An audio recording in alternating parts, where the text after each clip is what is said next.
Hello everyone. তাহলে আমাদের সেই এনইটি জেইর জন্য ক্লাস আজকে থেকে স্টার্ট হয়ে গেল।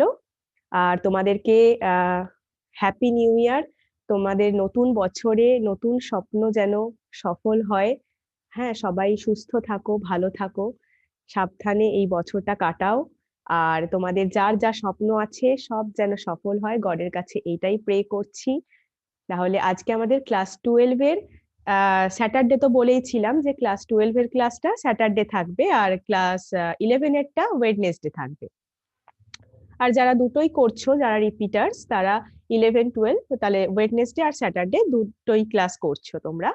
আর যারা রেজিস্ট্রেশন ফি পেমেন্ট করে দিয়েছো তাদেরকে আমি কিন্তু মানে আমাদের হোয়াটসঅ্যাপ ব্রডকাস্টিং গ্রুপ ক্রিয়েট করা হয়েছে, যেখানে কি হয় হচ্ছে তোমরা মানে আমরা টিচাররাই শুধু সেই গ্রুপটা দেখতে পাবো, তোমরা কিন্তু সেটা গ্রুপটা দেখতে পাবে না, কিন্তু যা যা তোমাদের বলবো সেগুলো সবই কিন্তু তোমরা পেয়ে যাবে। আর আমি এই যে চ্যাপ্টার গুলো পড়াবো, এই ধরো আজকে যেটা পড়াবো আমরা পৃষ্ঠতলীয় রসায়ন, সারফেস কেমিস্ট্রি, আমি অলরেডি বোর্ডের ক্লাসে পড়িয়েছি, সেই অনুযায়ী বোর্ডের ক্লাসের অনুযায়ী কিন্তু আমরা মেডিকেল ক্লাসটা করব। ঠিক আছে, এনইটি বলো, জেই বলো, যেটার জন্যই হোক। আর আমাদের আজকে ক্লাস 12-এরটা হবে যেহেতু স্যাটারডেতে, আর ফার্স্ট ক্লাস যেহেতু তাই কোনো মক টেস্ট নেই। আর সেকেন্ড ক্লাস থেকে তোমাদের 11 হোক আর 12-এই হোক, 8টা থেকে, মানে ওয়েডনেসডে 8টা থেকে আর স্যাটারডে 8টা থেকে, যে টপিকটা আমরা আমরা টপিক ওয়াইজ তো পড়বো, যে টপিকটা পড়াবো সেই টপিকের ওপর কিন্তু বেস করে মক টেস্টটা থাকবে। আর আমরা মক টেস্টটা কিন্তু তোমাদের জুমে হবে, সেটা আমরা হোয়াটসঅ্যাপ গ্রুপে লিংক পাঠিয়ে দেবো তোমাদের, সেই গ্রুপে জয়েন করে তোমরা মক টেস্টটা দেবে। আর ক্লাসগুলো ইউটিউব লাইভে আমি করছি। আর তোমাদের ক্লাস চলাকালীন কিছু এমসিকিউস আমি জিজ্ঞেস করব, সেগুলো কিন্তু তোমরা লাইভ চ্যাটে লিখবে আর মন দিয়ে শুনবে, তাহলেই কিন্তু তোমরা এমসিকিউ গুলো পারবে। আর কিছু অ্যাসাইনমেন্ট দেবো, সেগুলো আমরা তোমাদের হোয়াটসঅ্যাপ গ্রুপে পাঠিয়ে দেবো। যারা হোয়াটসঅ্যাপ গ্রুপে আমাদের আছো তাদেরকে আমরা অ্যাসাইনমেন্ট গুলো পাঠাবো, সেগুলো তারা করবে, ঠিক আছে, করে আবার আমাদের হোয়াটসঅ্যাপে পাঠাবে। আজকে তাহলে আমরা সারফেস কেমিস্ট্রি, যেটা পৃষ্ঠতলীয় রসায়ন, সেটা দিয়ে কিন্তু আমাদের এই এনইটি জেইর ক্লাস শুরু করছি। চলো, তা এই যে সারফেস কেমিস্ট্রি বা পৃষ্ঠতলীয় রসায়ন আমরা যেটা পড়বো, সেটার মেন অবজেক্টিভস গুলো কি কি সেগুলো একটু দেখে নি। চলো,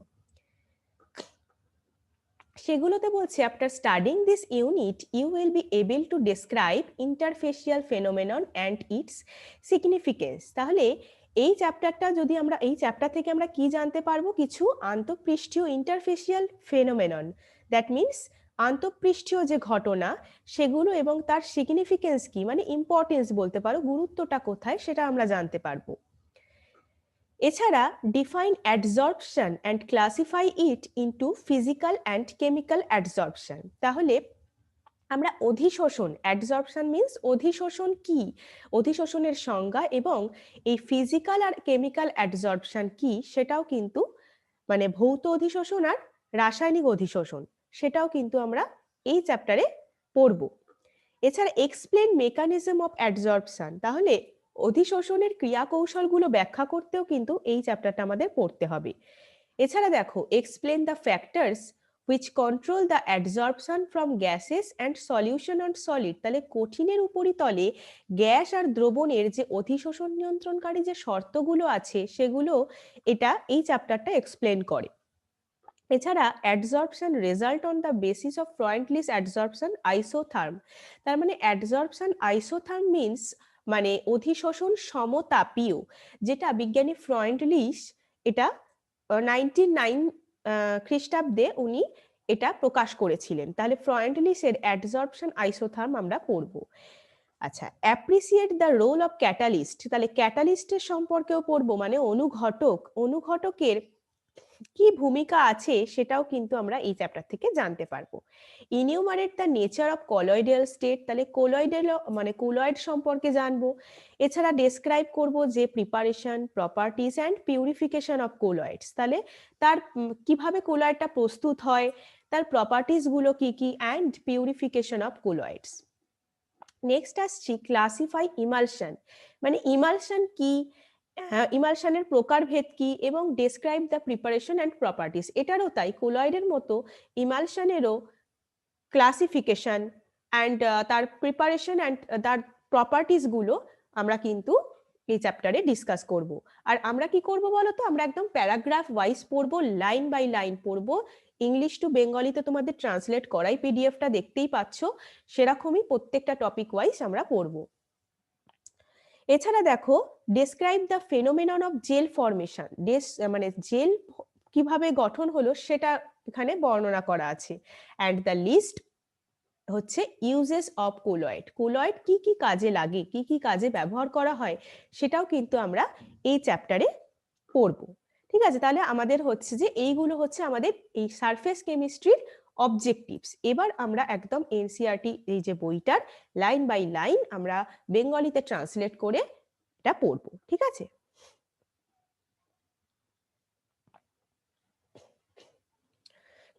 চলো প্রথম থেকে আমরা স্টার্ট করি। ফার্স্টে দেখো, surface chemistry deals with phenomena that occurs at the surface or interfaces. তার মানে সারফেস কেমিস্ট্রি এই যে এই পৃষ্ঠতলের রসায়ন যে চ্যাপ্টারটা, এটা মেন কি পৃষ্ঠতলে বা আন্তঃপৃষ্ঠে, সারফেস হচ্ছে পৃষ্ঠতল আর ইন্টারফেস হচ্ছে যে আন্তঃপৃষ্ঠ। তাহলে এই আন্তঃপৃষ্ঠে আর পৃষ্ঠতলে সংঘটিত যে ঘটনাগুলো, সেগুলোই কিন্তু এই সারফেস কেমিস্ট্রি চ্যাপ্টারে মানে চর্চা করা হয়, আলোচনা করা হয় আর কি। The interface or surface is represented by separating the bulk phases by a hyphen or a slash. এটার মানে হচ্ছে এই যে আন্তঃপৃষ্ঠ আর পৃষ্ঠতল আর এই যে বাল্ক ফেজেস মানে স্থূল দশা যেটা, সেটাকে পৃথকভাবে দেখানোর জন্য এদের মধ্যে একটা, এটা মার্ক করবে তোমরা তোমাদের এনসিইআরটি বইতে টেক্সট বুক, আর একটা হ্যাঁ এনসিইআরটি টেক্সট বুক কিন্তু ক্লাস 11-12 যারা রিপিটার্স তো তাদের জন্য তো দুটোই কিনতে হবে তাদেরকে, আর যারা 11-এ পড়ছো তারা 11-এরটা কিনে নেবে, আর যারা শুধু 12-এর ক্লাস করবে তারা শুধু 12-এরটা কিনতে পারো। এনসিইআরটি টেক্সট বুক ফর কেমিস্ট্রির জন্য। ওকে, আচ্ছা, এটা তোমরা আমি যেগুলো বলবো আর কি সেগুলো তাহলে তোমাদের মার্ক করতে সুবিধা হবে। আর আমি তো এই পিডিএফটা, এই ইংলিশ টু বেঙ্গলি পিডিএফটা তো তোমাদের বেঙ্গলি ভার্সনটা দিয়েই দেবো তোমাদের। আচ্ছা, হোয়াটসঅ্যাপ গ্রুপে সেন্ড করে দেবো, ওটা তোমরা গ্রুপে যারা আছো সবাই পেয়ে যাচ্ছ। আচ্ছা, এটা দেখো, interface or surface is represented by separating the bulk phases by a hyphen or slash. তাহলে এই যে এদের পৃথকভাবে এদের দুজনকে আন্তঃপৃষ্ঠ বা পৃষ্ঠতল আর স্থূল দশাকে পৃথকভাবে দেখানোর জন্য একটা হাইফেন অথবা স্ল্যাশ ব্যবহার করা হয়। ঠিক আছে, এটা কিন্তু এমসিকিউ এর জন্য মানে এনইটি বা জেইর জন্য ইম্পর্টেন্ট একটা এমসিকিউ আসতে পারে এখান থেকে। For example, the interface between a solid and a gas may be represented by solid gas or solid or gas.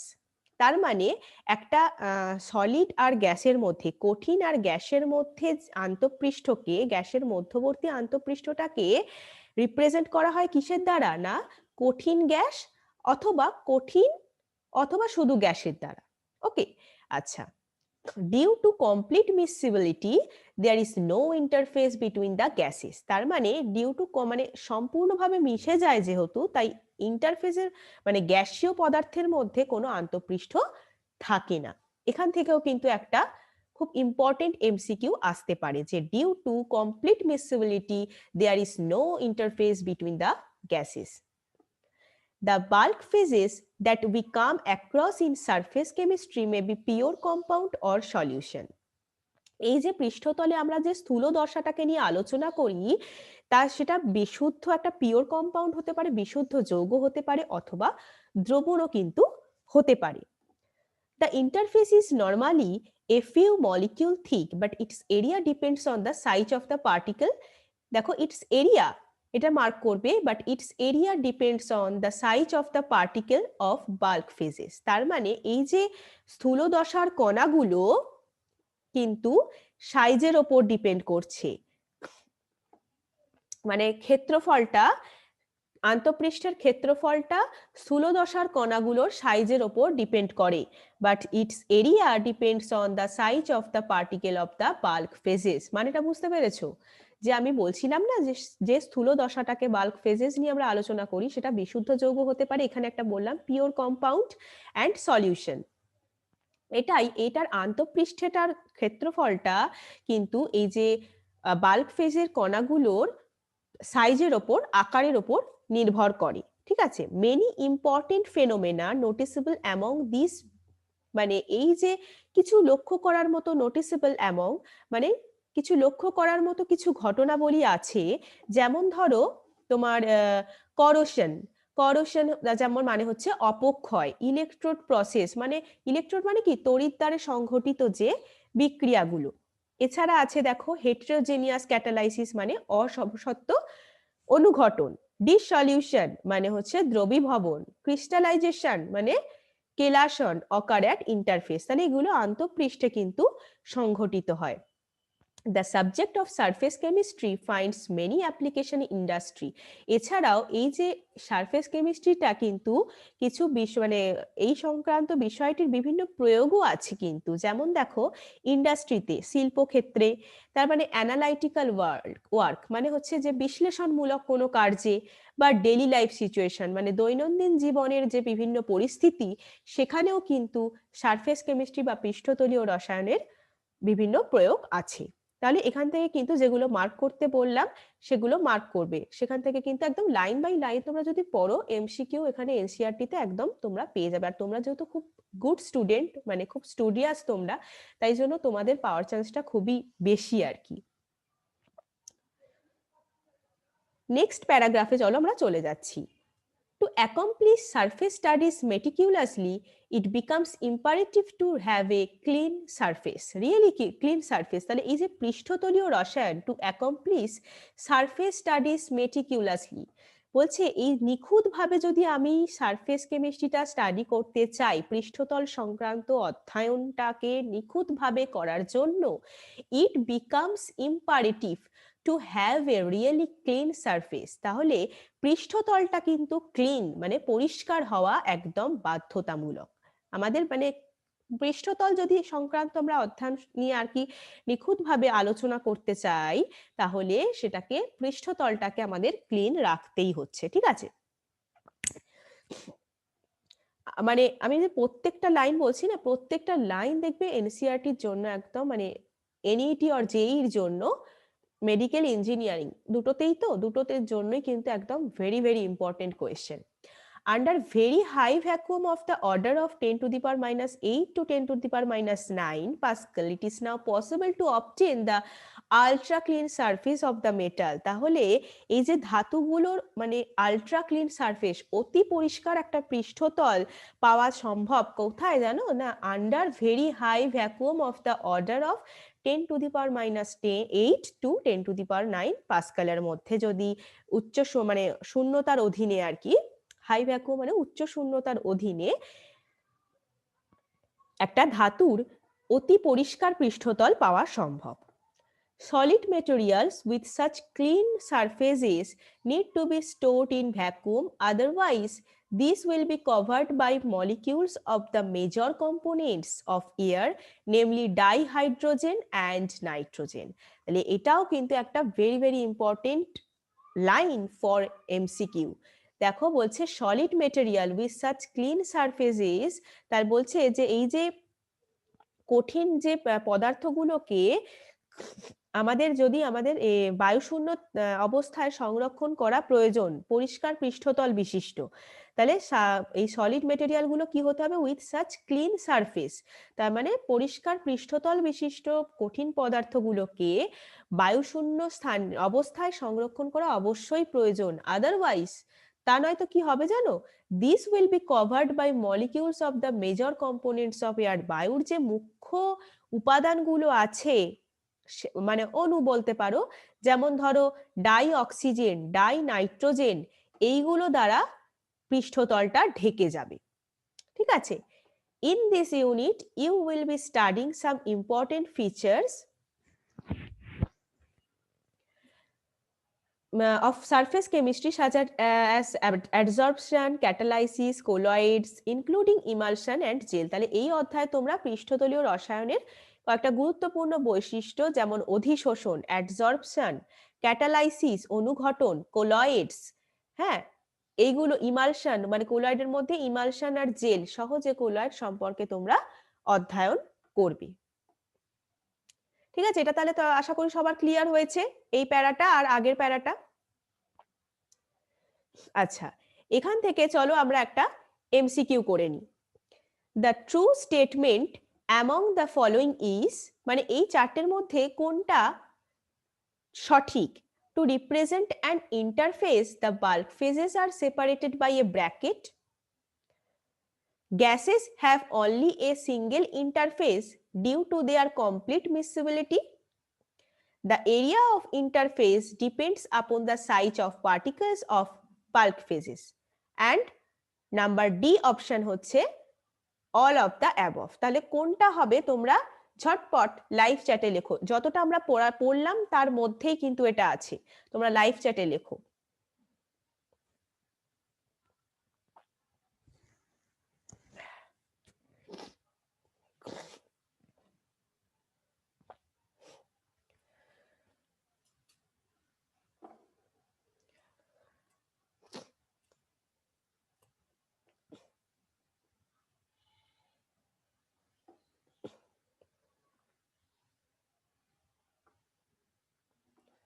The true statement among the following, এদের মধ্যে কোনটা সঠিক?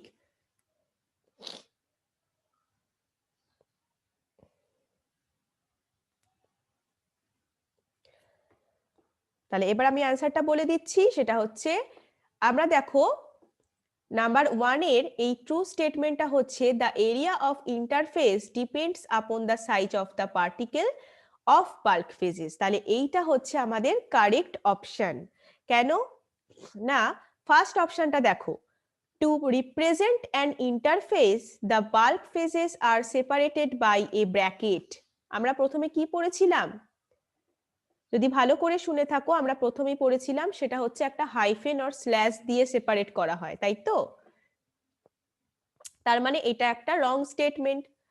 Gases have only a single interface due to their complete miscibility, কিন্তু due to their complete miscibility সম্পূর্ণভাবে মিশে যায় বলে গ্যাসের মধ্যে কোনো ইন্টারফেসই থাকে না, তাই তো পড়লাম, আন্তঃপৃষ্ঠই থাকে না গ্যাসের মধ্যে। কিন্তু এখানে বলেছে অনলি এ সিঙ্গেল ইন্টারফেস, তার মানে এটা ফলস। কিন্তু এইটা কিন্তু দেখো যে স্থূল দশার অণুগুলো ক্ষেত্র মানে আন্তঃপৃষ্ঠের ক্ষেত্রফলটা স্থূল দশার অণুগুলোর আকারের উপর নির্ভর করে, এইটা কিন্তু একদম সঠিক। তাহলে আমাদের কারেক্ট অপশন হচ্ছে 1 এর সি। ওকে, নেক্সট তাহলে আমরা নেক্সট প্যারাগ্রাফে চলে যাই। দেখো, there are several examples which reveal that the surface of a solid has the tendency to attract and retain the molecule of the phases with which it comes into contact। তার মানে কোনো কঠিন পদার্থ যে দশাটার সংস্পর্শে থাকে সেই দশার অণুগুলোকেই আকর্ষণ করে, আর সেই মানে অণুগুলোকে আকর্ষণ করে আর ধরে রাখার একটা প্রবণতা দেখায়। এরকম কিন্তু অনেক উদাহরণ রয়েছে। These molecules remain only at the surface and do not deeper into the bulk। তার মানে এই অণুগুলো মানে কেবলমাত্র remain only at the surface, তাই তো? These molecules remain only at the surface, এরা কিন্তু পৃষ্ঠতলেই অবস্থান করে, স্থূল দশার গভীরে প্রবেশ করতে পারে না। তার মানে do not deeper into the bulk, স্থূল দশার গভীরে এরা প্রবেশ করতে পারে না। The accumulation of molecular species at the surface rather than in the bulk of a solid or liquid is termed adsorption। তাহলে মার্ক করো যে কঠিন অথবা তরল পদার্থের যে স্থূলের সমগ্র দশার পরিবর্তে কেবলমাত্র পৃষ্ঠতলে অণুগুলো সঞ্চিত হওয়াকেই বলছে অধিশোষণ। শুধু পৃষ্ঠতলে সঞ্চিত হবে, স্থূল দশার গভীরে এরা প্রবেশ করতে পারবে না। The molecular species or substances which concentrate or accumulates at the surface is termed adsorbate। তার মানে কি, অধিশোষিত পদার্থ যারা পৃষ্ঠতলে সঞ্চিত হচ্ছে বা ঘনীভূত হচ্ছে তাদেরকে বলে অ্যাডসর্বেট, অধিশোষিত পদার্থ। আর the material on the surface on of which the adsorption takes place is called adsorbent। তার মানে যে সকল পদার্থের পৃষ্ঠতলে অধিশোষণটা ঘটছে তাকে বলছি অধিশোষক। আর যে যার মানে কোনো অণুসমূহ বা আণবিক পদার্থ যা পৃষ্ঠতলে ঘনীভূত বা সঞ্চিত হচ্ছে যেটা, তার মানে সেটা অধিশোষিত পদার্থ। আর যার পৃষ্ঠতলে হচ্ছে, যে সকল পদার্থের পৃষ্ঠতলে হচ্ছে, সেটা হচ্ছে অধিশোষক। তাহলে অ্যাডসর্বেট আর অ্যাডসর্বেন্ট, এটা মার্ক করে নাও অবশ্যই for MCQ. Adsorption is essentially a surface phenomenon. Solids particularly, তাহলে অ্যাডসর্পশন হচ্ছে একটা সারফেস ফেনোমেনন, তাহলে পৃষ্ঠতলীয় ঘটনা এটাকে আমরা বলতেই পারি। Solids particularly in finely divided state have large surface area and therefore charcoal, silica gel, aluminum gel, clay, colloids, metals in finely divided state etc. act as good adsorbent। তার মানে কঠিন পদার্থ, বিশেষ করে ধরো এই যে ফাইনলি ডিভাইডেড যেগুলো, মানে অতি সূক্ষ্মভাবে বিভাজিত, যেটার হ্যাভ লার্জ সারফেস এরিয়া, যাদের পৃষ্ঠতলের ক্ষেত্রফলটা অনেক বেশি হয়, অ্যান্ড দেয়ারফোর তাই চারকোল, তারপর silica gel, aluminium gel, clay মানে কাদা, কোলয়েডস, মেটাল ধাতুগুলো, মানে ইন ফাইনলি ডিভাইডেড স্টেটে, মানে যেগুলো অতি সূক্ষ্মভাবে বিভাজিত যে ধাতু সমূহ, অ্যাক্ট অ্যাজ গুড অ্যাডসর্বেন্ট। অ্যাডসর্বেন্ট মানে হচ্ছে অধিশোষক, এরা কিন্তু ভালো অধিশোষক রূপে কাজ করে। ঠিক আছে, তাহলে এখান থেকেও কিন্তু আমরা কয়েকটা এমসিকিউ পেয়ে গেলাম। আচ্ছা, অ্যাসাইনমেন্ট তো তোমাদের দেবই, সেখানে তো এমসিকিউ গুলো একদম যেটা এনইটি বা জেইর জন্য ইম্পর্টেন্ট, মানে ধরে রাখো ওইখান থেকেই আসবে। আর মক টেস্টটা তো আমাদের জুমে হবে, ওখান থেকেও একদম এমনই কোয়েশ্চেন দেওয়ার চেষ্টা করব যেটা তোমাদের একদম ভীষণভাবে ইম্পর্টেন্ট আর কি। ঠিক আছে, আচ্ছা, অ্যাডসর্পশন ইন অ্যাকশন মানে অধিশোষণ ক্রিয়া কিরকম হয় দেখো। If A gas like O2, H2, cobalt, chlorine, ammonia, SO2 is taken in a closed vessel containing powdered charcoal, তাহলে if a gas like O2, H2, CO, Cl2, NH3 or SO2 is taken in a closed vessel containing powdered charcoal, it is observed that the pressure of the gas in the enclosed vessel decrease। তাহলে গ্যাসের চাপটা কমে যাচ্ছে। কেন কমে যাচ্ছে? নাই দেখো, চারকোল চূর্ণ সমন্বিত কোনো আবদ্ধ পাত্রে যদি গ্যাস নেওয়া হয় এই O2, H2 এদের মতো, তখন দেখা যায় যে আবদ্ধ পাত্রের গ্যাসের চাপটা হ্রাস পাচ্ছে। ঠিক আছে,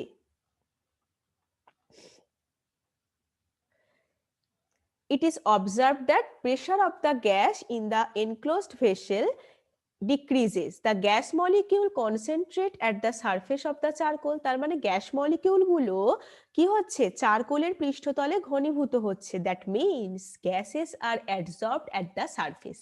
তাহলে গ্যাসটা সারফেসে মানে পৃষ্ঠতলে অধিশোষিত হলো, এটাই তো বোঝাচ্ছে। তাহলে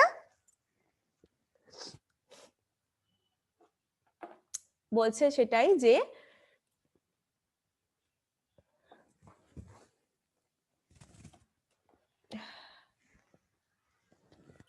the gas molecule concentrate at the surface of the charcoal। তার মানে যখন গ্যাসের চাপটা কমে যাচ্ছে একটা এনক্লোজড ভেসেল, মানে ভেসেলের মধ্যে রয়েছে আবদ্ধ পাত্রে, তখন গ্যাসের চাপটা কমে যাচ্ছে। তখন কি হচ্ছে, গ্যাস মলিকিউল, গ্যাসের অণুগুলো চারকোলের পৃষ্ঠতলে গিয়ে ঘনীভূত হচ্ছে। তার মানে gases are adsorbed at the surface, তাহলে সারফেসের পৃষ্ঠতলে তাহলে অধিশোষিত হচ্ছে গ্যাসগুলো। In a solution of an organic dye say methylene blue, ধরো অর্গ্যানিক ডাই হচ্ছে মিথিলিন ব্লু একটা, ঠিক আছে, জৈব রঞ্জক যেটাকে বলি, অর্গানিক মানে মিথিলিন ব্লু এর দ্রবণ রয়েছে when animal charcoal is added। তাহলে মিথিলিন ব্লু দ্রবণে যখন আমরা প্রাণীজ চারকোল যখন যুক্ত করলাম and the solution is well shaken, তাহলে সলিউশনটাকে আমরা ভালো করে ঝাঁকালাম। তাহলে সলিউশন মানে অর্গানিক ডাই যেটা মিথিলিন ব্লু এর দ্রবণে যখন আমরা অ্যানিম্যাল চারকোল অ্যাড করেছি এবং ওই দ্রবণটাকে ভালো করে ঝাঁকালাম, কি দেখতে পাবো জানো? It is observe that the filtrate turns colourless, তাহলে সেটা কিন্তু বর্ণহীন হয়ে যায়। তাহলে চারকোল দিয়ে ঝাঁকালাম, বর্ণহীন হয়ে গেল। তার মানে the molecules of the dye does accumulate on the surface of the charcoal. তাহলে ওই রঞ্জকের যে অণুগুলো, রঞ্জক পদার্থের অণুগুলো কিন্তু চারকোলের পৃষ্ঠতলে গিয়ে সঞ্চিত হয়ে গেছে। দ্যাট মিনস অধিশোষিত হয়েছে, চারকোলের পৃষ্ঠতলে অধিশোষিত হয়ে গেছে। ঠিক আছে, তাহলে মিথিলিন ব্লু এর সাথে আমি যদি প্রাণীজ চারকোল অ্যাড করি তাহলে মিথিলিন ব্লু কালারলেস হয়ে যাবে, মানে ঝাঁকাতে হবে সেটা অবশ্যই দ্রবণটাকে, আমরা দেখব যে মানে কালারলেস বর্ণহীন হয়ে গেছে, তার মলিকিউলটা চারকোলের পৃষ্ঠতলে গিয়ে ঘনীভূত হয়ে গেছে, মানে অধিশোষিত হয়েছে। Aqueous solution of raw sugar when passed over beds of animal charcoal become colorless। তাহলে ওই আমাদের যদি মানে অপরিশোধিত যে চিনির দ্রবণের মধ্যে দিয়ে যদি প্রাণীজ চারকোল দিই না, সেটাও কিন্তু বর্ণহীন হয়ে যায়। as the coloring substances are absorbed by the charcoal, যে কালারিং যে বর্ণ বিশিষ্ট যে পদার্থগুলো সেগুলো চারকোলের দ্বারা অধিশোষিত হয়ে গেছে। সেটাই তো বলছে দেখো, যে aqueous solution of raw sugar when passed over beds of animal charcoal becomes colorless as the coloring substances are absorbed by the charcoal। Charcoal দ্বারা যেহেতু অধিশোষিত হয়ে গেছে ওই বর্ণবিশিষ্ট পদার্থগুলো, তাই জন্য কালারলেস হয়ে গেছে। এরপর দেখো number 4, the air becomes dry in the presence of silica gel। তাহলে সিলিকা জেলের উপস্থিতিতে বায়ু শুষ্ক হয়ে যায় because the water molecule get adsorbed on the surface of the gel। জেলের পৃষ্ঠতলে, surface of the gel মানে কি, জেলের পৃষ্ঠতলে জলীয় বাষ্পটা মানে জল কণাগুলো, জলীয় অণুগুলো অধিশোষিত হয়ে গেছে, তাই জন্য সিলিকা জেলের প্রেজেন্সে বায়ু শুষ্ক হয়ে গেছে। তাহলে এই যে আমি 4টে পয়েন্টস বললাম, এই 4টে পয়েন্ট থেকেই কিন্তু এমসিকিউ একবারে কি বলবো, very very important for NEET and JEE. আচ্ছা, it is now clear from the above example that solid surfaces can hold the gas or liquid molecule by virtue of adsorption। তাহলে অধিশোষণের দ্বারা gas আর liquid মানে গ্যাসীয় আর তরল molecule গুলোকে solid surface পৃষ্ঠতল আর কি কঠিনের পৃষ্ঠতল ধরে রাখতে পারছে অধিশোষণের দ্বারা। তাই তো এটা আমাদের ওপরের এক্সাম্পল গুলো থেকে অলরেডি ক্লিয়ার হয়ে গেছে। তাহলে the process of removing an adsorbed substance from a surface on which it is adsorbed is called desorption। তাহলে আমরা adsorption পড়ছিলাম এতক্ষণ, এবার যেটা পড়ছি সেটা হচ্ছে desorption। বলছে the process of removing an adsorbed substance, তাহলে যে পদার্থ অধিশোষিত হয়ে গেছে তাকে সারফেস থেকে রিমুভ করে দিচ্ছি। তাহলে ফ্রম এ সারফেস মানে পৃষ্ঠতল থেকে রিমুভ করে দিচ্ছি অধিশোষিত পদার্থটাকে, সেই যাতে মানে সেই পৃষ্ঠতল থেকে যেখানে সেটা অধিশোষিত হয়েছে সেই অধিশোষিত সাবস্টেন্সটাকে আমরা রিমুভ করে দিচ্ছি, সেই প্রসেসটাকে বলছি ডিসঅর্পশন। ঠিক আছে, মার্ক করেছো ডিসঅর্পশন। তাহলে অ্যাডসর্পশন হলো, তার অপোজিট হচ্ছে ডিসঅর্পশন। ঠিক আছে, এখানে দেখো যেগুলো বললাম সেগুলোরই বাংলা দেয়া আছে এখানে। হ্যাঁ, মিথিলিন ব্লু এইটা তো ভেরি ভেরি ইম্পর্টেন্ট, আর সিলিকা জেল এটাও খুব ইম্পর্টেন্ট। চিনির দ্রবণ তোমরা ইজিলি পারবে যে প্রাণীজ চারকোলের স্তরের উপর দিয়ে চালনা করেছে তাই বর্ণহীন হয়ে গেছে, কারণ রঙিন দ্রব্যগুলো চারকোল দ্বারা অধিশোষিত হয়ে গেছে। আর এই উদাহরণগুলো থেকে আমরা বুঝতে পারলাম যে কঠিনের পৃষ্ঠতলটা অধিশোষণ প্রক্রিয়ার মাধ্যমে গ্যাস অথবা তরলের অণুগুলোকে তাহলে ধরে রাখতে পারছে। আর আমরা বিশোষণ যেটা ডিসঅর্পশন পড়ে নিলাম। ঠিক আছে, তাহলে এই প্যারাগ্রাফটা আশা করি সবার কাছে ক্লিয়ার হয়েছে। তাহলে আমরা নেক্সট প্যারাগ্রাফে চলে যাচ্ছি, সেটা হচ্ছে ডিস্টিংশন বিটুইন অ্যাডসর্পশন অ্যান্ড অ্যাবজর্পশন। তাহলে অ্যাডসর্পশন হচ্ছে অধিশোষণ, আর অ্যাবজর্পশন অ্যাবজর্ব হয়ে যাচ্ছে মানে শোষিত হচ্ছে, তার মানে কি অ্যাবজর্পশন মানে শোষণ। তাহলে অধিশোষণ আর শোষণের মধ্যে কি পার্থক্য আছে? In adsorption, the substance is concentrated only at the surface and does not penetrate through the surface to the bulk of the adsorbent. তার মানে adsorption মানে কি না, ওই সাবস্টেন্সটা শুধুমাত্র পৃষ্ঠতলেই সঞ্চিত হচ্ছে, কিন্তু এরা স্থূলদশাকে ভেদ করে, পৃষ্ঠতল ভেদ করে, স্থূলদশার পৃষ্ঠতল ভেদ করে কিন্তু ভেদ করতে পারছে না অধিশোষিত অধিশোষকগুলো। যেখানে while in absorption the substance is uniformly distributed throughout the bulk of the solid. তাহলে যেখানে অ্যাডসর্পশনে শুধু পৃষ্ঠতলেই সঞ্চিত হচ্ছে, এরা কিন্তু পৃষ্ঠতল ভেদ করে আর যেতে পারছে না, কিন্তু অ্যাবজর্পশন মানে শোষণে কি হচ্ছে, সাবস্টেন্সটা ইউনিফর্মলি ডিস্ট্রিবিউট হয়ে যাচ্ছে, মানে সর্বত্রই ছড়িয়ে পড়ে। ফর এক্সাম্পল দেখো, when a chalk stick is dipped in ink, তাহলে আমরা একটা চকের গুঁড়োকে কালির দ্রবণে ডোবালাম, the surface তখন retain the color of the ink due to adsorption of colored molecule. দেখো for example, when a chalk stick is dipped in ink, তাহলে কালির এতে দেয়া হলো, তাহলে surface retain the colour of the ink, তাহলে পৃষ্ঠতলে সেই কালারটা হয়ে গেল তো due to adsorption of coloured molecule. তাহলে রঙিন পদার্থগুলো, রঙিন যে মানে মলিকিউলগুলো, অ্যাডসর্পশন হলো রঙিন মলিকিউলের অধিশোষণের ফলে সারফেসে সেই কালারটা হয়ে গেল কালির দ্রবণে। While the solvent of the ink, মানে ইঙ্ক ওই কালির দ্রাবের, সলভেন্ট হচ্ছে কালির যে দ্রাবক, goes deeper into the stick, তাহলে কালির দ্রাবকটা কিন্তু একদম চকের স্টিকের ভেতরে চলে গেল ডিউ টু অ্যাবজর্পশন। তাহলে অ্যাবজর্পশন আর অ্যাডসর্পশন কিন্তু এই ক্ষেত্রে একসাথে ঘটছে। এরকম এক্সাম্পল দিয়ে তোমাদের কিন্তু একটা ভালো এমসিকিউ আসতে পারে, খুব ইম্পর্টেন্ট, এনইটি আর জেইর জন্য, দুটোর জন্যই কিন্তু very very important. when a chalk stick is dipped in ink, তাহলে ইঙ্কের মধ্যে যখন কালিটা দিচ্ছি তখন পৃষ্ঠতলে কালিটা পুরো হয়ে যাচ্ছে, তাই তো, কালি দ্রবণটা পৃষ্ঠতলটাকে ঘিরে রাখছে, সেটা হচ্ছে অধিশোষণের ফলে হচ্ছে, যেহেতু কালার্ড মলিকিউল গুলো অধিশোষিত হচ্ছে, কিন্তু সলভেন্ট অফ দ্য ইঙ্ক, কালির যে দ্রাবক, সেটা কিন্তু একদম স্টিকের ভেতরে চলে যাচ্ছে। কিসের জন্য যাচ্ছে না, অ্যাবজর্পশনের জন্য, যেটা শোষিত হচ্ছে শোষণ পদ্ধতির জন্য।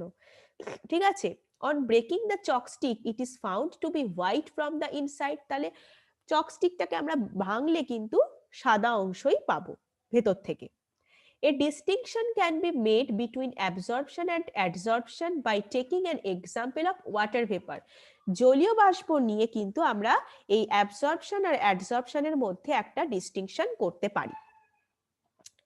যেমন দেখো কি হয়, water vapour are absorbed by anhydrous calcium chloride. Anhydrous means অনাদ্র, যেটা আর্দ্র নয় অনাদ্র, ক্যালসিয়াম ক্লোরাইড CaCl2, তাহলে ক্যালসিয়াম অনাদ্র ক্যালসিয়াম ক্লোরাইড দ্বারা জলীয় বাষ্প অধিশোষিত হয়, but adsorbed by silica gel. Absorbed হচ্ছে, তার মানে water vapours are absorbed by anhydrous calcium chloride, CaCl2 দ্বারা এরা শোষিত হচ্ছে জলীয় বাষ্প, বাট অ্যাডসর্বড হচ্ছে বাই সিলিকা জেল, সিলিকা জেলের দ্বারা তাহলে অধিশোষিত হচ্ছে। তাহলে দেখো প্রত্যেকটা লাইন কিন্তু আমাদের very very important for NEET and JEE এর জন্য, এমসিকিউ একদম যে কোনো জায়গা থেকেই আসতে পারে এদের মধ্যে। তাহলে বোঝা গেল সিলিকা জেলের দ্বারা জলীয় বাষ্প অধিশোষিত হচ্ছে, অনাদ্র ক্যালসিয়াম ক্লোরাইড দ্বারা শোষিত হচ্ছে, তাই তো।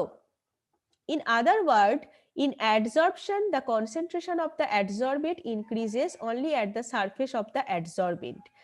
তার মানে আর আলাদা বলা যায় যে মানে অ্যাডসর্বেট মানে অধিশোষিত পদার্থের কনসেন্ট্রেশন, অধিশোষণে আর কি, অধিশোষিত পদার্থের কনসেন্ট্রেশনটা বাড়ছে কোথায় না পৃষ্ঠতলে, তাই তো, অ্যাডসর্বেন্ট অধিশোষকের পৃষ্ঠতলে, only at the surface of the adsorbent মানে অধিশোষকের পৃষ্ঠতলে, তাই তো।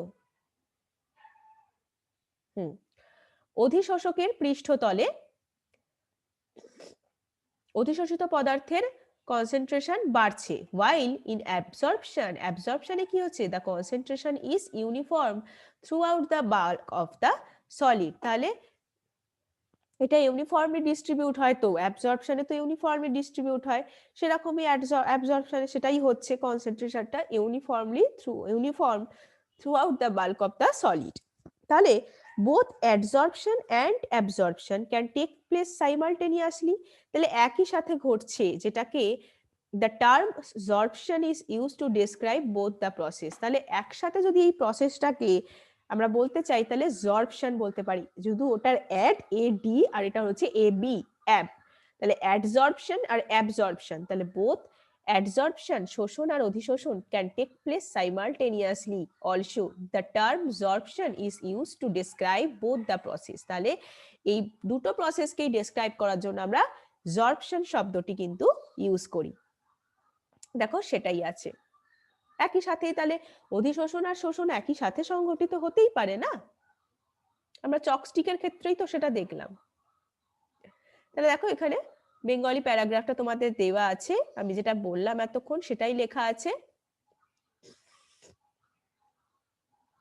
আচ্ছা, এবার আমরা মেকানিজম অফ অ্যাডসর্পশনে চলে আসছি।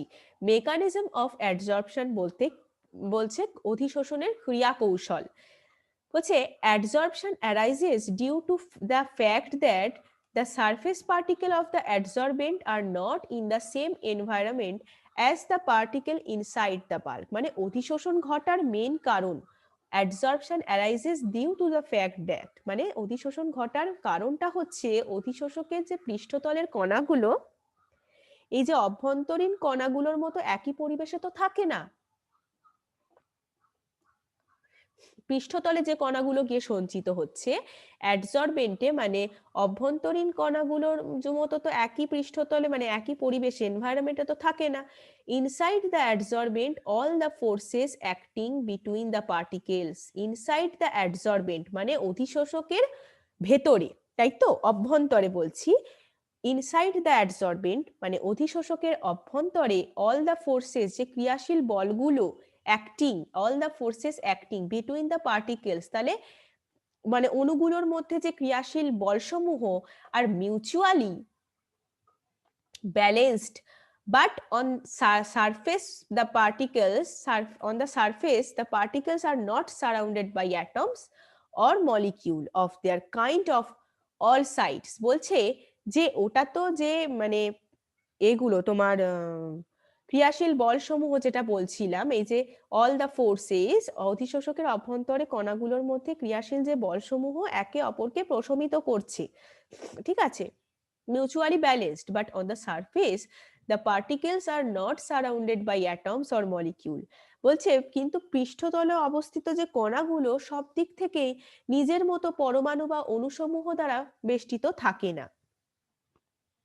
Haynes they possesses unbalanced or residual attractive force, তার মানে এই কারণে এদের মধ্যে একটা অপ্রতিসম বল আকর্ষণ বল, যে আর কি লব্ধি বল বলতে পারো, অপ্রতিসম আকর্ষণ বল ক্রিয়াশীল থাকে, ঠিক আছে। This forces of the adsorbent are responsible for, this force এই বলের কারণেই এই যে অধিশোষকের এই বলের আর রেসপন্সিবল কিসের জন্য, for attracting the adsorbed particle on its surface, তাহলে এই যে পৃষ্ঠতলে যে অধিশোষিত পদার্থগুলোকে আকর্ষণ করছে কারা, এই অপ্রতিসম বা অবশিষ্ট আকর্ষণ বলগুলো, লব্ধি বলগুলো ক্রিয়াশীল থাকে, তো সেই জন্যই অধিশোষকের এই বলগুলোই পৃষ্ঠতলে অধিশোষিত কণাগুলোকে আকর্ষণ করার জন্য রেসপন্সিবল।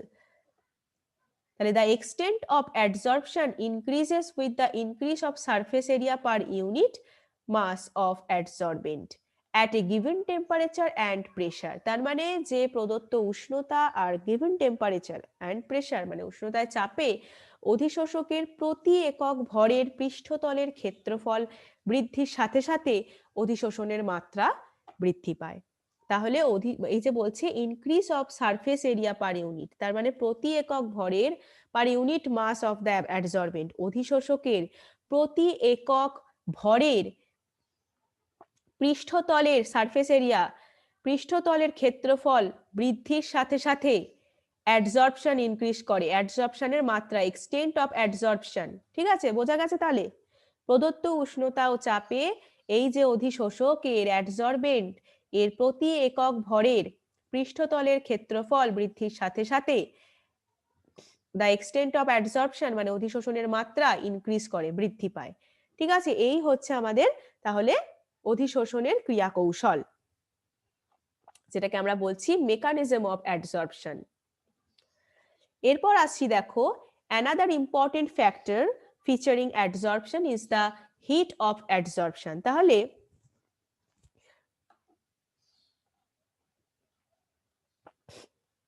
আচ্ছা, এই প্যারাটা আমরা আবার নেক্সট প্যারাতে চলে আসছি।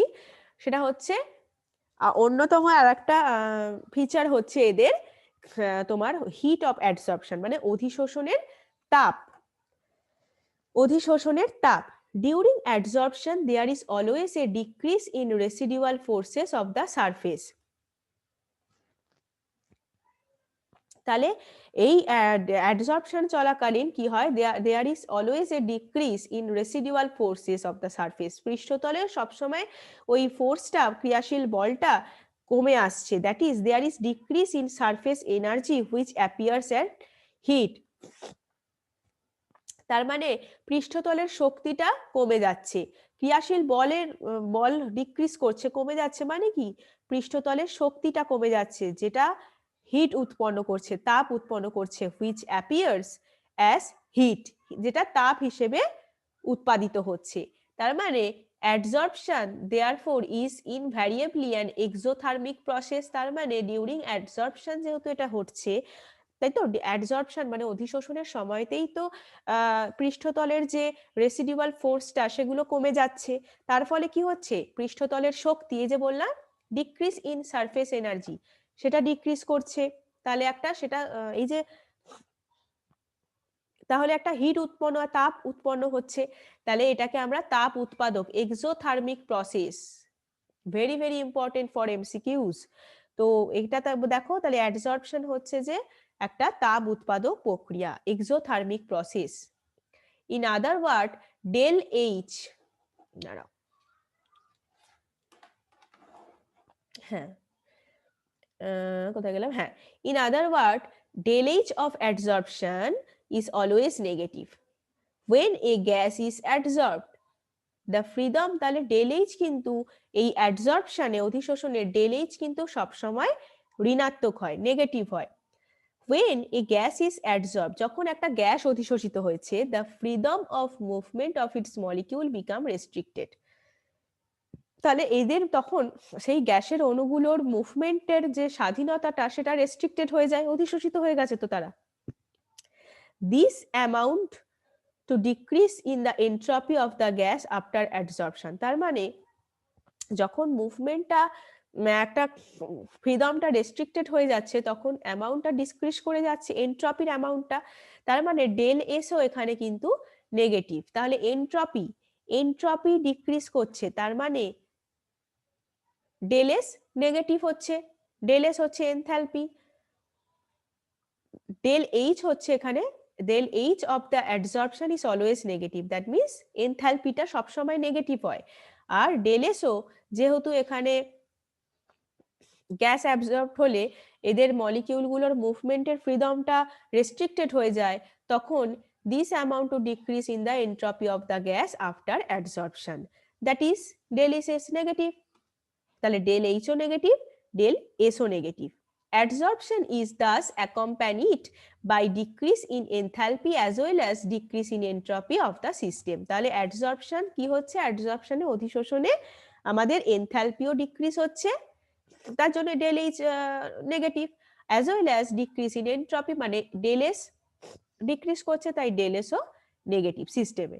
For a process to be spontaneous, the thermodynamic requirement is that at constant temperature and pressure, তাহলে মানে একটা স্থির উষ্ণতা আর চাপে তাহলে এই প্রসেসটা হচ্ছে। ডেল জি মাস্ট বি, তাহলে স্থির উষ্ণতা চাপে হলে ডেল জি কেও কিন্তু আমাদের নেগেটিভ হতেই হবে, তাই তো?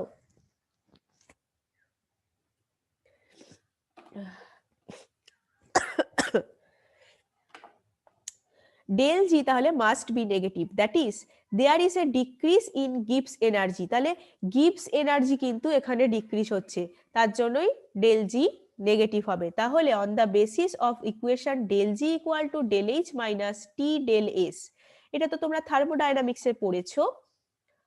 Del G can be negative if del H has sufficiently high negative value as T del S is positive. Thus, in an adsorption process which is a spontaneously চলে আর কি, a combination of these two factor makes del G negative.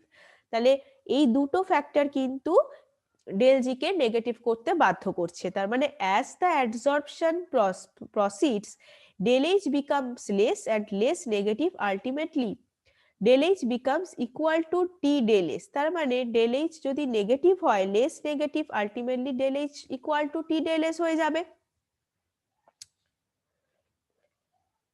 and del G হয়ে যাবে zero. তাহলে del G যখন zero, del H সমান T del S, তাই তো? del G যখন, তাহলে এখানে ব্যাপারটা বুঝতে পারছো তো যে এনট্রপি এনথালপি দুটোই তো নেগেটিভ, তাই তো? সেই জন্য বলছে del G can be negative, del জিটা নেগেটিভ হয়, ঋণাত্মক হবে, কারণ যদি del H has sufficiently high negative value del H এর, as minus T del S is positive, minus T del S positive যদি হয় তাহলে তো del G can be negative. Thus in an adsorption process which is spontaneous, যেটা অধিশোষণ প্রক্রিয়াটা spontaneous, যেটা এই combination of this two factor, মানে del H combination two factor মানে ডেল এইচ আর ডেল এস এর কথা বলছে, মেক্স ডেল জি নেগেটিভ, যারা ডেল জি কে নেগেটিভ করছে। As the adsorption proceeds del H becomes less, adsorption proceed হলেই কি হচ্ছে, ডেল এইচটা লেস হয়ে যাচ্ছে, তার মানে less negative, ultimately del H becomes equal to T del S. তাহলে ডেল এইচ এর সাথে টি ডেল এস, এই যে del H equal to T del S হচ্ছে যখন ডেল জি হচ্ছে zero, at this state equilibrium is attained, তখনই একটা সাম্য অবস্থা সৃষ্টি হয়। ঠিক আছে, এই দেখো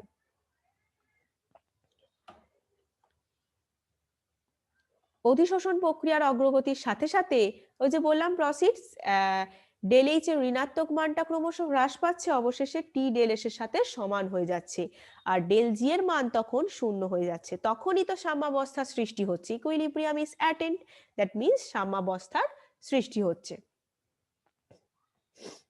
বুঝতে পেরেছো যে এই সমীকরণের ওপর ভিত্তি করে আমরা যেটা ইংলিশে পড়লাম, যদি ডেল এইচ এর মান খুব বেশি ঋণাত্মক হয় আর মাইনাস টি ডেল এস এর মান অপেক্ষাকৃত ধনাত্মক হয়, তাহলেই তো ডেল জি এর মান ঋণাত্মক হবে। তাই অধিশোষণ প্রক্রিয়ার ক্ষেত্রে যেটা কিনা স্বতঃস্ফূর্তভাবে সংঘটিত হয়, এই দুটো শর্তের যুগ্ম প্রভাবে এই ডেল জি এর মান ঋণাত্মক। বোঝা গেছে তো ব্যাপারটা? চলো তাহলে এখান থেকে আমরা একটা এমসিকিউ করে নিই। Adsorption attains the equilibrium when T del S equal to del H equal to positive, del G equal to negative or positive, last option আছে negative and del S negative R del H positive, চারটির মধ্যে কোনটা হবে ঝটপট তোমরা live চ্যাটে লিখতে থাকো।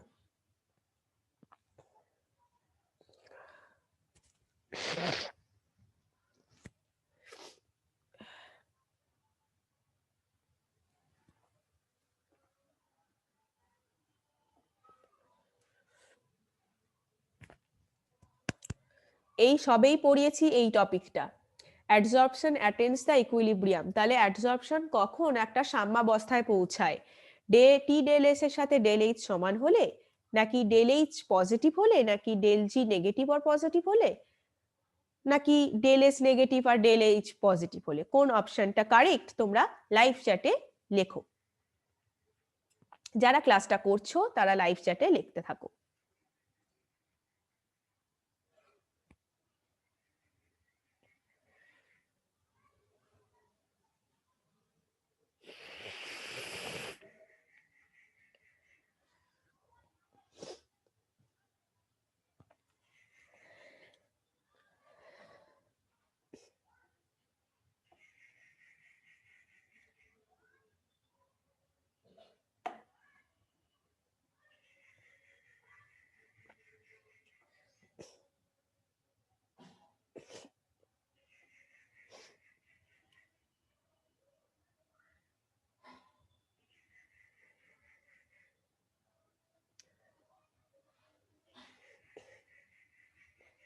তাহলে অ্যাডসর্পশন কখন সাম্যাবস্থায় পৌঁছাবে? কোন অপশনটা কারেক্ট হলো না আমাদের 2A। তাহলে ডেল TH যখন ডেল H এর সাথে সমান হবে তখন, যখন তার মানে কি ডেল G 0, তাই তো? এ দেখো এখানেই পড়লাম তো, ডেল H এর ঋণাত্মক মান ক্রমশ হ্রাস পায়, অবশেষে T ডেল S এর সাথে সমান হয়, ডেল G এর মান 0 হয়। এই অবস্থাটিতেই সাম্যাবস্থার সৃষ্টি হয়। ইংলিশে হলে ভালো করে বুঝতে পারছো সেটা। ইকুইলিব্রিয়াম ইজ অ্যাটেন্ড, একদম এই লাইনটা তুলেই কোয়েশ্চেনটা দিয়েছে দেখো, একদম পুরো লাইনটা তুলে। তাহলে কোন অপশনটা কারেক্ট হলো? টি ডেল এস সমান ডেল এইচ। বোঝা গেল? তাহলে আমরা নেক্সট প্যারাগ্রাফে চলে আসি। তাহলে নেক্সট আমাদের যেটা পড়তে হবে টাইপস অফ অ্যাডসর্পশন, মানে অ্যাডসর্পশনের প্রকারভেদ। মানে আমরা প্রথমেই বললাম না, ফিজিক্যাল হয় আর কেমিক্যাল হয়, ভৌত অধিশোষণ হয় আর রাসায়নিক অধিশোষণ হয়, সেটাই আমাদের পড়তে হবে। There are mainly two types of adsorption of gases on solids. তাহলে দু ধরনের হয়। If accumulation of gas on the surface of a solid occurs on account of weak van der Waals forces, the adsorption is termed as physical adsorption. তার মানে বলছে যে যদি কঠিন পদার্থের পৃষ্ঠতলে যে উইক যে ভ্যান ডার ওয়ালস আকর্ষণ বল প্রভাবে গ্যাস যদি সঞ্চিত হয়, সেই অধিশোষণটা হবে, সেই অ্যাডসর্পশন হচ্ছে ফিজিক্যাল অ্যাডসর্পশন বা ফিজিসর্পশন, এটা বলা যায়। ফিজিক্যাল অ্যাডসর্পশন তাকেই বলবো যখন কঠিন পদার্থের পৃষ্ঠতলে এই তোমার weak van der Waals force, point to be noted, যে উইক যে ভ্যান ডার ওয়ালস ফোর্স, এই যে দুর্বল ভ্যান ডার ওয়ালস আকর্ষণ বলের প্রভাবে গ্যাস যদি পৃষ্ঠতলে সঞ্চিত হয়, if accumulation of gas on the surface of a solid, কঠিন পদার্থের পৃষ্ঠতলে সঞ্চিত হয়, তাহলে সেটা ফিজিক্যাল অ্যাডসর্পশন। আর when the gas molecule or atom, যখন কোনো গ্যাস মানে গ্যাসের অণু অথবা পরমাণু are held to the solid surface by chemical bond, তাহলে কেমিক্যাল বন্ডের মাধ্যমে, রাসায়নিক বন্ধনের মাধ্যমে, বাই কেমিক্যাল বন্ড। দেখো কেমিক্যাল অ্যাডসর্পশন মানে আমরা নামটা থেকেই কিন্তু একটা কেমিক্যাল ব্যাপার পেয়ে যাচ্ছি। তাহলে বাই রাসায়নিক বন্ধনের মাধ্যমে কঠিনের সারফেসে, কঠিন পদার্থের পৃষ্ঠতলে যখন গ্যাস মলিকিউল মানে গ্যাসের অণু বা পরমাণুগুলো সঞ্চিত হচ্ছে, তখন সেই অ্যাডসর্পশনটা, অধিশোষণটা হচ্ছে রাসায়নিক অধিশোষণ বা কেমিক্যাল অ্যাডসর্পশন যেটা। The chemical bond may be covalent or ionic in nature. তাহলে কেমিক্যাল রাসায়নিক বন্ধনটা এটা কিন্তু মানে সমযোজী হতে পারে অথবা আয়নীয় প্রকৃতির হয়। Chemical adsorption involves a high energy of activation. তার মানে এটা একটা উচ্চ সক্রিয় সরণ শক্তি ইনভলভ আছে এই কেমিক্যাল অ্যাডসর্পশনে, involves a high energy of activation. Mark করবে, ঠিক আছে?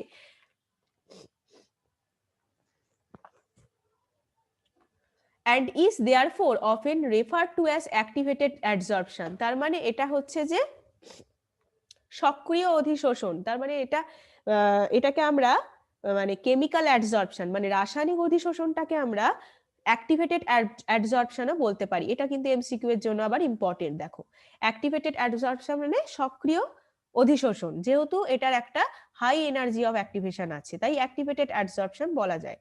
Sometimes these two processes occur simultaneously and it is not easy to ascertain the type of adsorption. তার মানে কিছু সময় হয় যে ওই ভৌত আর রাসায়নিক দুটো অধিশোষণই একসাথে হচ্ছে, একই সাথে সংঘটিত হচ্ছে, তখন তো আমাদের মানে কোন প্রকারের অধিশোষণ হচ্ছে সেটা একটু নিশ্চিত করা একটু টাফ হয়ে যায় না।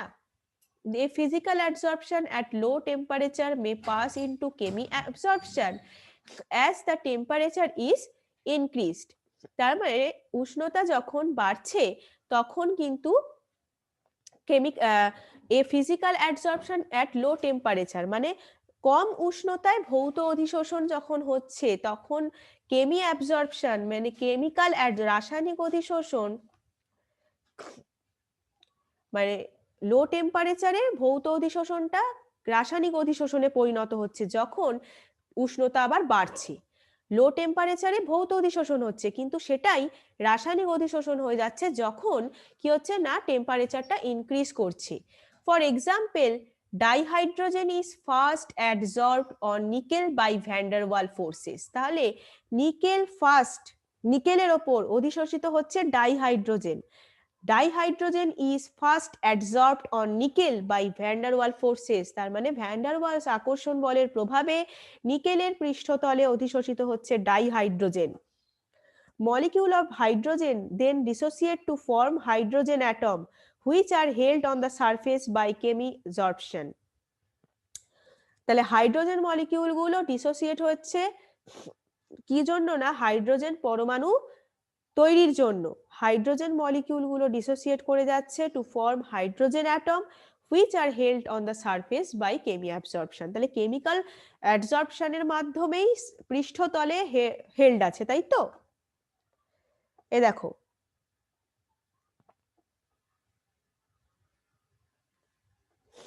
পৃষ্ঠতলের সাথে তাহলে যুক্ত আছে।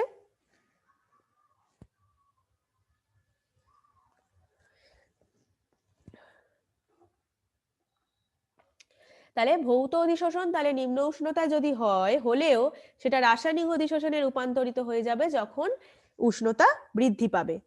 তার মানে উষ্ণতা বৃদ্ধিতে রাসায়নিক অধিশোষণ হয়, উষ্ণতা হ্রাস পেলে ভৌত অধিশোষণ হয়। তাহলে কিছু অধিশোষণের মানে প্রকারভেদ তো হলো, কিছু তাহলে দুটো এই যে ক্যারেক্টারিস্টিক্স আছে, তার মানে কিছু এই ফিজিক্যাল অ্যাডসর্পশন আর কেমিক্যাল অ্যাডসর্পশনের কিছু ক্যারেক্টারিস্টিক ফিচার আছে। তার মধ্যে আছে দেখো ল্যাক অফ স্পেসিফিসিটি, মানে সুনির্দিষ্টতার অভাব, স্বাতন্ত্রতার অভাব। A given surface of an adsorbent does not show any preference for a particular gas as the van der Waals forces are universal.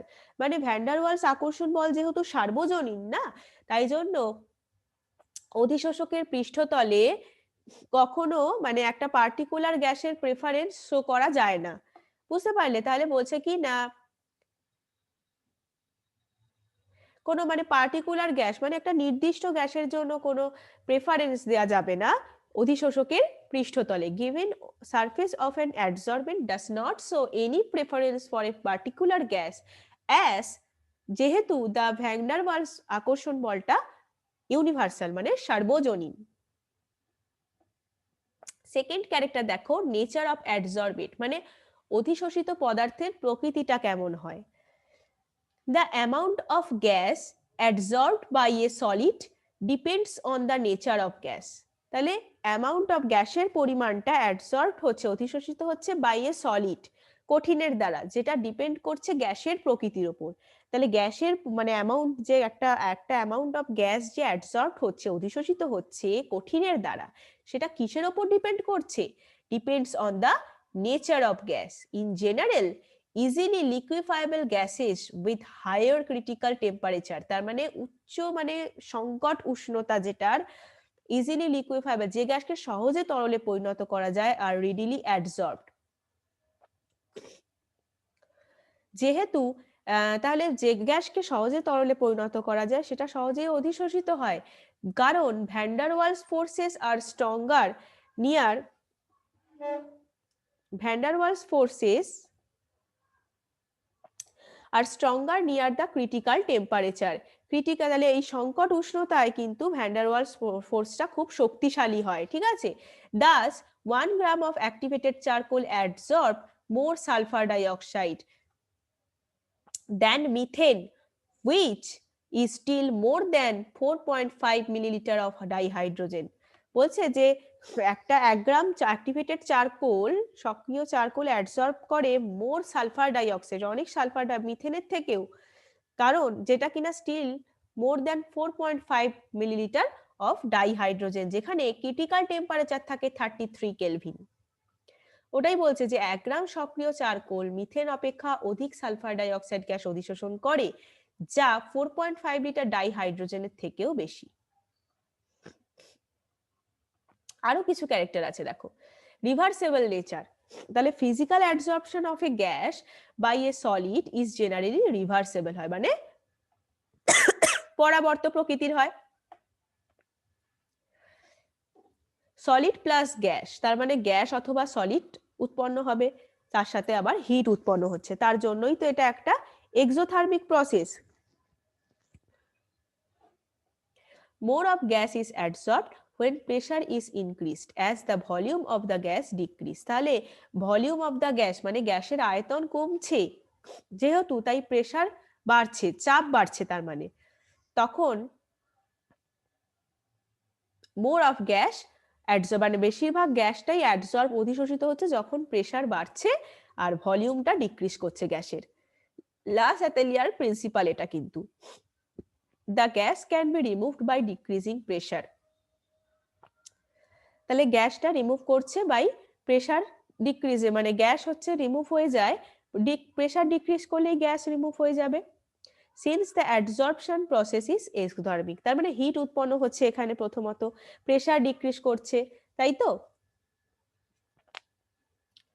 The physical adsorption occurs readily at low temperature, তাহলে physical ভৌত অধিশোষণ ঘটছে low টেম্পারেচারে and decreases with increasing temperature, উষ্ণতা বৃদ্ধিতে সেটা হ্রাস পাচ্ছে, তাই তো। লো টেম্পারেচার সেটা প্রেফারেবল, যেহেতু মানে ভৌত অধিশোষণের জন্য লো টেম্পারেচার যেহেতু প্রেফারেবল, তাহলে ইনক্রিজিং টেম্পারেচার হলে তো ডিক্রিজ করবেই অধিশোষণটা। Surface area of absorbent, the extent of মানে অধিশোষকের পৃষ্ঠতলের ক্ষেত্রফল। The extent of adsorption increases with the increase of surface area of the adsorbent, তার মানে অধিশোষকের পৃষ্ঠতলের ক্ষেত্রফল বৃদ্ধির সাথে সাথে অধিশোষণের মাত্রা বৃদ্ধি পাচ্ছে। Thus finely divided metals and porous substances having large surface area are good adsorbent, তার মানে একটা ভালো অধিশোষক কোনটা হতে পারে? ফাইনলি ডিভাইডেড মানে বিভাজিত, যে সূক্ষ্মভাবে বিভাজিত যে ধাতু বা পোরাস সাবস্টেন্সেস, লার্জ সারফেস যেটা, সেটা কিন্তু হতে পারে। আচ্ছা, এনথালপি অফ অ্যাডসর্পশন, এনথালপিটা কি? No doubt that physical adsorption is an exothermic process, এটা নিয়ে তো কোনো তোমাদের ডাউট থাকার কথাই নয়, but it's enthalpy of the adsorption is quite low, এনথালপিটা কিন্তু এদের কম হয়। This is because the attraction between, তাহলে enthalpy of adsorption is quite low, mark করবে কিন্তু, খুব ইম্পর্টেন্ট এমসিকিউ এর জন্য। Enthalpy of adsorption is quite low. This is because the attraction between gas molecule and solid surface, তাহলে gas অণুর সাথে কঠিনের পৃষ্ঠতলের মধ্যে যে আকর্ষণটা is only due to weak van der Waal আকর্ষণ বল, তাহলে দুর্বল van der Waal আকর্ষণ বলের জন্যই গ্যাস মলিকিউল সলিড সারফেসের মধ্যে আকর্ষণের জন্য এই enthalpy of adsorption is quite low, তাহলে enthalpy of adsorption is quite low. This is because the attraction between gas molecule and solid surface is only due to weak van der Waals forces. বুঝতে পেরেছো আশা করি? তাহলে এখান থেকে চলো তাহলে একটা কোয়েশ্চেন করে নাও। Enthalpy of adsorption is quite low in case of physiosorption because of strong bonding forces, weak van der Waal forces, mechanical force না H bonding। তোমরা এটা লাইভ চ্যাটে লেখো।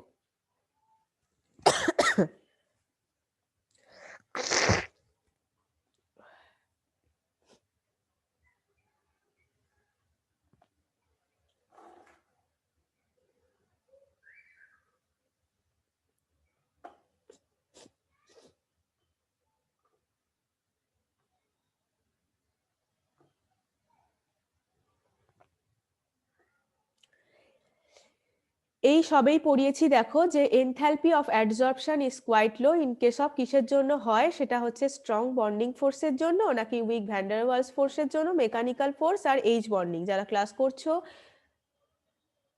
তাড়াতাড়ি আমাদের লাইভ চ্যাটে লেখো।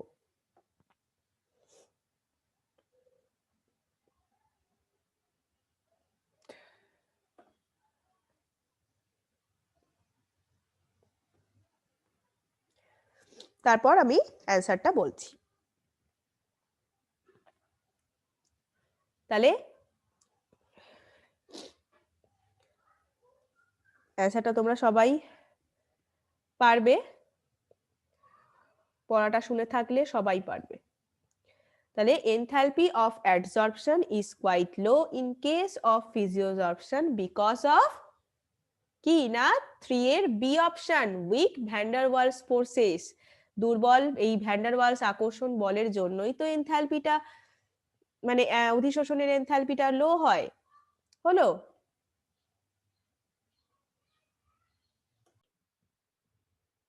তাহলে আমাদের ফিজিক্যাল অ্যাডসর্পশন পড়া হলো, সেখান থেকে আমরা একটা এমসিকিউ দেখে নিলাম। এরপর তাহলে আমরা কি করেছিলাম, অধিশোষণের দুটো পার্ট, একটা কেমিক্যাল একটা ফিজিক্যাল। তাহলে এবার আমরা ক্যারেক্টারিস্টিক্স অফ কেমিজর্পশনটা পড়বো। সেটার দেখো হাই স্পেসিফিসিটি মানে তার মানে উচ্চ স্বাতন্ত্রতা, মানে ওটার যেমন ফিজিক্যাল অ্যাডসর্পশনে কি ছিল, সেটা স্বাতন্ত্রতার অভাব ছিল, এটা আবার highly specific. Chemisorption is highly specific, যেটা বললাম এই মাত্র, তার মানে সুনির্দিষ্ট। It will only occur if there is some possibility of chemical bonding between adsorbent R adsorbate. তার মানে অধিশোষক আর অধিশোষিত পদার্থের মধ্যে মানে যদি রাসায়নিক বন্ধন তৈরি হওয়ার একটা যদি পসিবিলিটি থাকে, তখনই কেবলমাত্র এই কেমি অ্যাবজর্পশনটা ঘটে, মানে রাসায়নিক অধিশোষণ ঘটে তখন।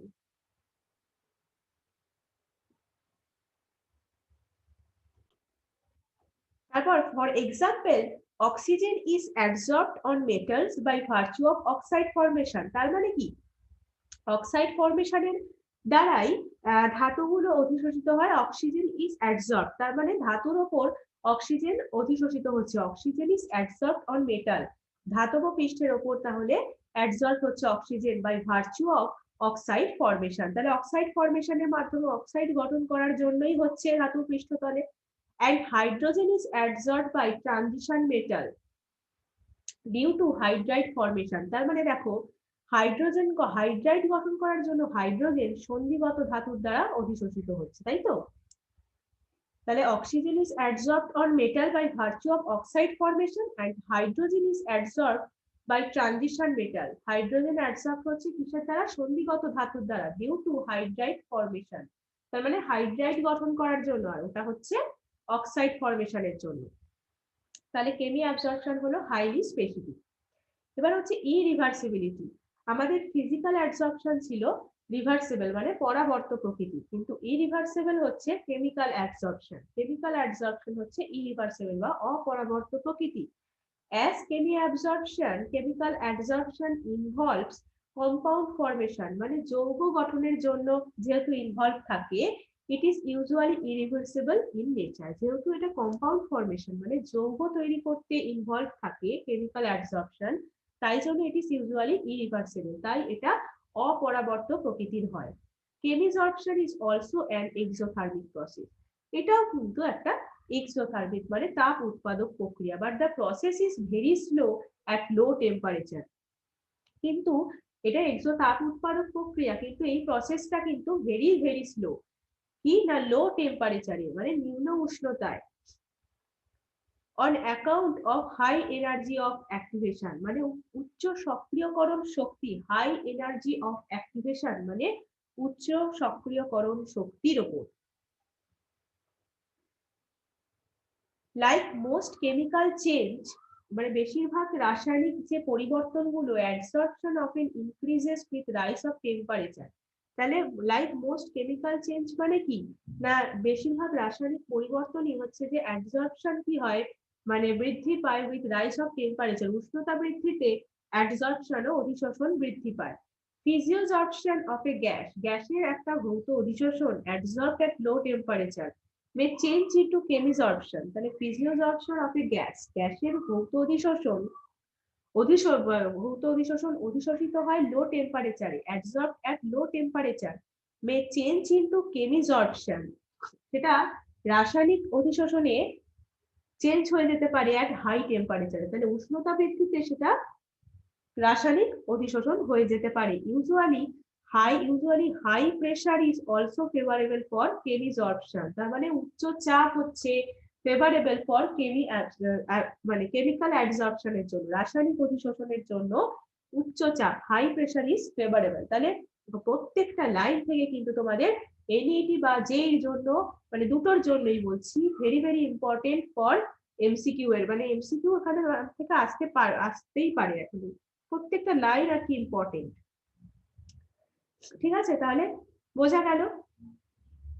High pressure also favorable for chemisorption. Surface area like physical adsorption, chemical adsorption also increases with increase of surface area of the adsorbent. তার মানে অধিশোষকের পৃষ্ঠতলের ক্ষেত্রফল বৃদ্ধির সাথে সাথে অধিশোষণের মাত্রাটাও কিন্তু বৃদ্ধি পায়, সেটা ফিজিক্যাল অ্যাবজর্পশনেও হয় আর কেমিক্যাল অ্যাবজর্পশনেও একই। আর এনথালপি অফ অ্যাডসর্পশন, আমরা এনথালপি করেছিলাম ফিজিক্যাল অ্যাডসর্পশনের লো, কিন্তু enthalpy of Kb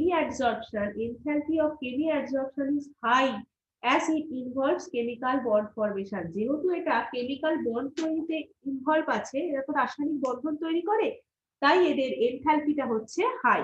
আর যেহেতু ফিজিক্যাল অ্যাডসর্পশন কি দুর্বল ভ্যান ডার ওয়ালস বলের প্রভাব আছে, তার জন্য এনথালপি ওদের লো হয় ফিজিক্যালের ক্ষেত্রে। এটারই বাংলাটা প্যারাগ্রাফ ওয়াইজ দেওয়া আছে।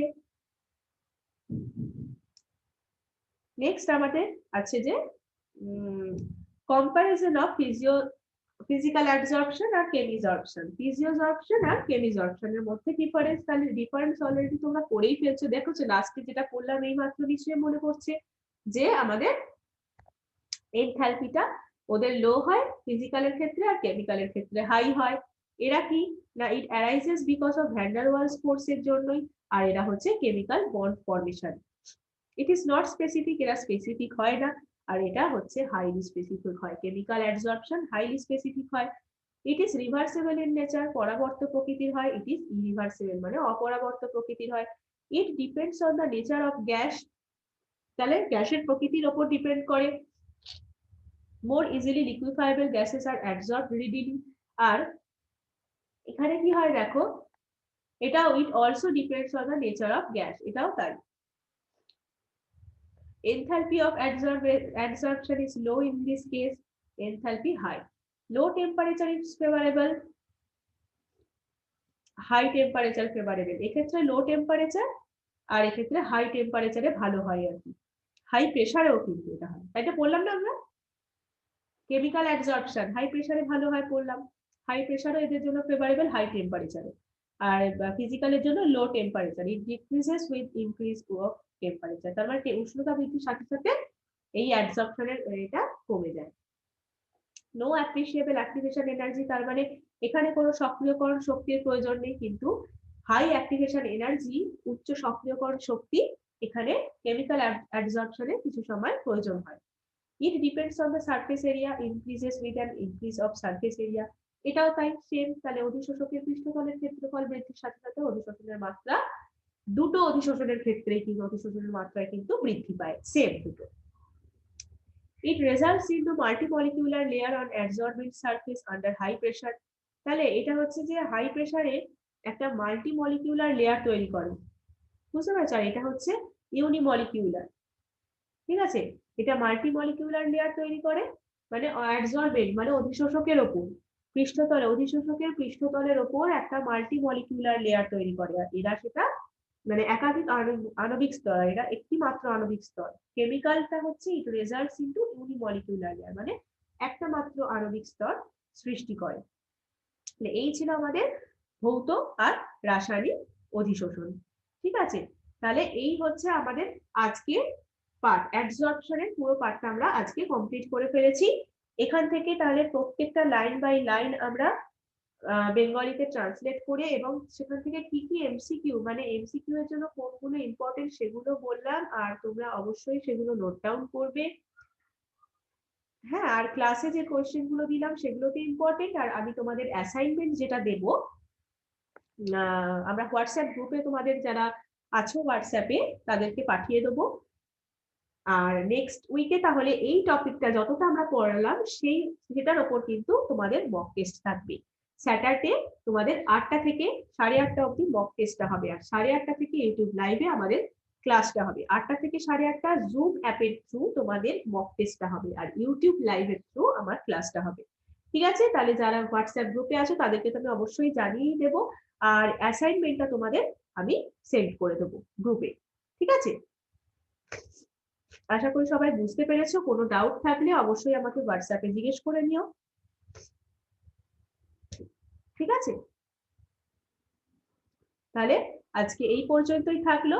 আমাদের তাহলে নেক্সট ক্লাসে প্রথমে মক টেস্ট হবে, ক্লাস 12 এর কথা বলছি, আর নেক্সট ক্লাসে তাহলে মক টেস্ট হবে, আর তারপরে আবার পরের পার্টটা যেটা অ্যাডসর্পশন আইসোথার্ম, ওই পার্টটা আমরা স্টার্ট করব নেক্সট ক্লাসে, ঠিক আছে? আর ক্লাস 11 এর ক্লাস তো ওয়েডনেসডে আছে, সেটাও যেহেতু ফার্স্ট ক্লাস, তাই মক টেস্ট ফার্স্ট ক্লাসে থাকবে না, ওয়েডনেসডেতে, নেক্সট ওয়েডনেসডেতে আবার মক টেস্ট দিয়ে শুরু হবে, যেটা আমি 6 জানুয়ারিতে পড়াবো, ঠিক আছে? তাহলে আবার সবাইকে very very very happy new year, সবাই খুব ভালো কাটাও এই বছরটা, হ্যাঁ? আর যার যার স্বপ্ন আছে সব ভালো করে, মানে তাদের যার যার স্বপ্ন, মানে কেউ ডক্টর হতে চায়, কেউ ইঞ্জিনিয়ার হতে চায়, সবার স্বপ্ন যেন পূরণ হয়, ঠিক আছে? ওকে, তাহলে bye, thank you so much.